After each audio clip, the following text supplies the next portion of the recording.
2 jajci sta manj od 4. 6 jajc pa je največ.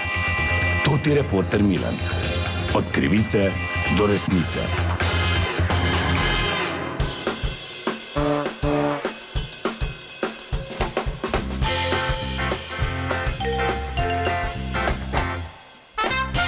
Dame in gospodje, to ti Milan, sem ponovno na sledi zgodbe. Kot ste zagotovo zasledili, je cena češenj zelo visoka letos, tudi do 12 evrov na kilogram, pa še velika večina njih niti ni slovenskih. Razlog seveda neugodne vremenske razmere v času rasti. No, jaz pa sem ta trenutek v okolici Maribora z eno zelo zanimivo zgodbo. Tu je namreč domačija enega gospoda, ki ima 3 stare češnje in njegov sosed bo pravkar izvedel eno zelo zanimivo gesto. Gospod, hvala, da ste me poklicali prej in povejte, zakaj gre. Ja, dober dan, lepo zdrav, vse nisem zahotel nekaj to za medijsko izpostavljati, samo pač v takem času teh slabih novic, pa vsaka dobra novica prav prije. Pač, veste kak je, ko smo bili mladi, ne, pač smo kiršne po domače rabutali, ne, in tu zdaj gospodu Ivanu smo kar nekaj pojedli, ne, tak pač, ko smo bili froci. Jaz tak čez palec računal, kakih 50 kil smo sigurno pojedli, ne, in zdaj ob današnjih cenah češenj, ki jih ne bo letijo,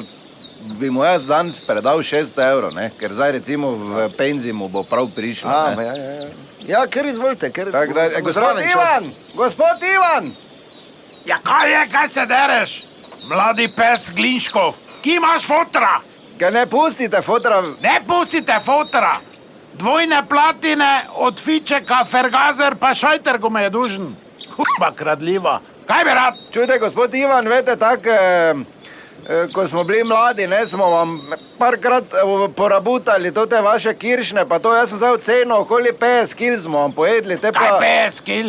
Kaj 50 kil? Tono ste mi požrli, tak niste imeli kaj zažreti, jaz pa po terenu, pa škorce krivili. Puh. Dobre, gospod Ivan, tono nismo pojedli, okrog 50 kil, jaz sem vam pa zdaj bi vam svečano 600 evrov predal, toliko približno je zdaj to vredno. Kam že ti meni predal, zdaj 600 evrov, jaz imam nemško penzijo. Kaj jaz zdaj 600 evrov naredim? Ja, dobro, pač mislil sem ena prijazna gesta, ne, pa malo slabo vest, vseeno marč nazaj v hišo, no kaj mi bo zdaj 600 evrov, kaj ne zdaj? Pred 20 leti bi mi jih dal, te pa prosit za benzin nisi imel, ker ti tak stari ni dal. Goljuf, kam zdaj, ko je vse crknulo? 600 evrov, samo jezik, še vam nem za to denara davo. Pred 20 leti pa ja. Kaj pa bi pred 20 leti? To pa bi bil podaljšan vikend. Pri mansardi bi nage dol skakale. Pa to, kaj zdaj boste imeli, to ti 600 evrov? Pa kaj da zdaj naredim, če ti pravim? Da vam še samo jezik. Kaj da zdaj 600 evrov? Jo tak poližem, da bo zgubala kokoca na kavču. Da bež nazaj v hišo, ti pa tudi. Ja, te pa vnukom, dajte. To ti požeruhom, deblo so mi požerli. Dič, bež bek. Dobro, proba. Ja, dober poskus, hvala lepa, to je bila še ena zgodba, raziskoval sem jo toti Milan, od krivice do resnice. Če ne bi bilo VBO-ja, bi imeli vsi krive zobe. Digitalno zobozdravstvo VBO.